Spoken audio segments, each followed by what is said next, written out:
ایک صاحب میرے پاس آئے، کہا رزق کم ہے، کچھ عرصے کے بعد پھر ملا، کہا اس مشق اور محنت پہ اللہ پاک نے واقعی میرا رزق کھول دیا ہے اور میرا رزق وسیع کر دیا ہے اور میرے رزق میں راحت، رحمت اور برکت ہے۔ تو اللہ سے کبھی بھی نا رزق ایک نہ مانگیے گا، کبھی بھی رزق ایک نہ مانگیے گا، ہمیشہ اللہ سے دو رزق مانگے۔ اور قرآن کی بد دعا بہت سخت بد دعا ہوتی ہے، اور قرآن کی بد دعا سے بچو۔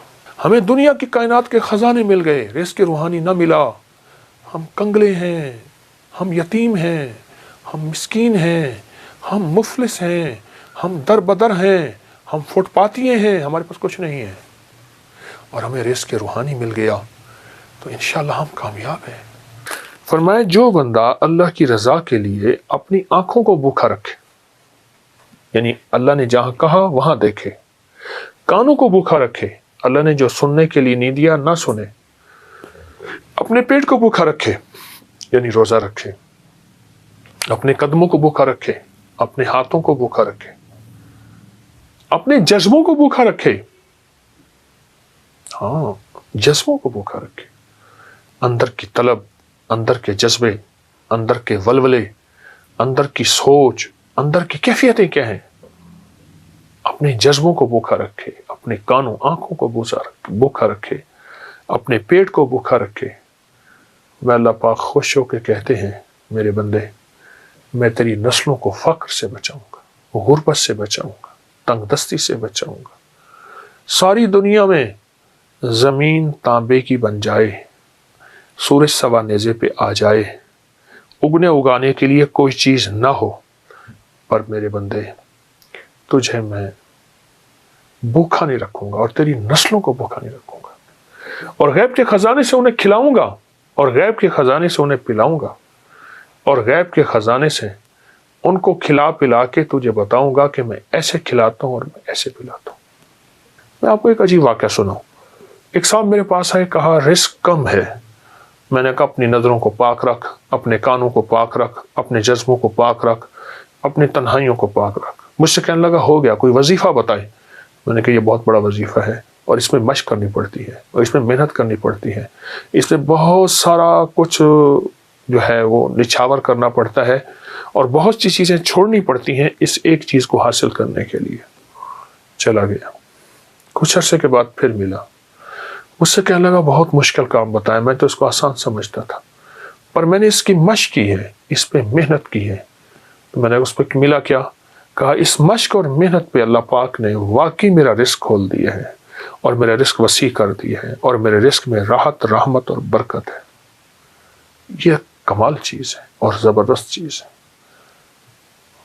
اپنے جذبوں کو، اپنی تنہائیوں کو، اپنے وجدان کیفیات کو پاک کریں گے انشاءاللہ، نظروں کو صاف پاک کر کے اللہ سے رزق کی وسعت مانگیں گے اور رزق کی برکت مانگیں گے اور عافیت مانگیں گے، تو انشاءاللہ ہم دنیا میں بھی کامیاب ہوں گے اور آخرت میں بھی کامیاب ہوں گے۔ ہماری دنیا بھی کامیاب ہوگی، ہماری آخرت بھی کامیاب ہوگی، اور ایسی کامیابی ہوگی جس کو کوئی دنیا کی طاقت ناکام نہیں کر سکتی، جس کو اللہ کامیاب کرنا چاہے۔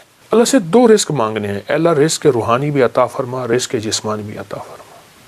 لیکن مجھے دسترخوان مولا وسیع چاہیے، آقا وسیع چاہیے، کریم وسیع چاہیے۔ رزق روحانی کیا ہے؟ رزق جسمانی تو وافر مقدار میں ہمیں مل چکا ہے، رزق روحانی کیا ہے؟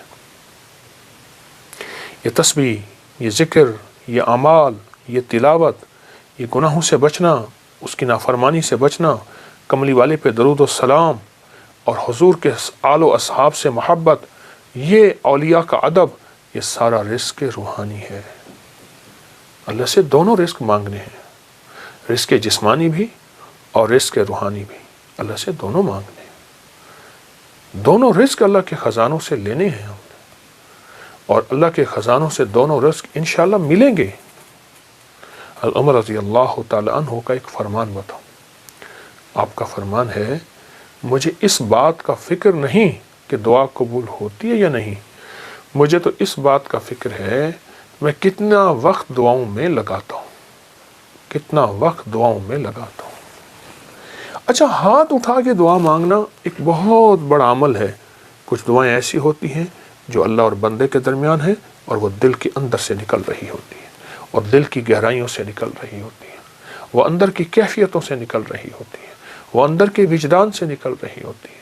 کچھ دعائیں ایسی ہوتی ہیں، کچھ دعائیں ایسی ہوتی ہیں، ہاں وہ دعائیں مانگیں، وہ دعائیں اللہ کے خزانوں سے ہم لینے والے بن جائیں۔ تو اللہ سے کبھی بھی نہ رزق ایک نہ مانگیے گا، کبھی بھی رزق ایک نہ مانگیے گا، ہمیشہ اللہ سے دو رزق مانگے، رزق روحانی اور رزق جسمانی۔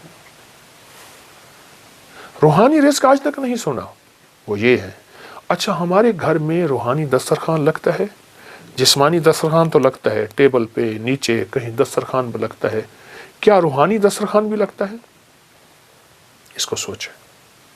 اگر روحانی دسترخوان نہیں لگتا تو آج کے بعد روحانی دسترخوان لگائیں، تلاوت روز ایک پارہ پڑھ لیں، نہیں پڑھ سکتے ایک پاؤ پڑھ لیں، نہیں پڑھ سکتے ایک ورق پڑھ لیں، قرآن کی زیارت کریں۔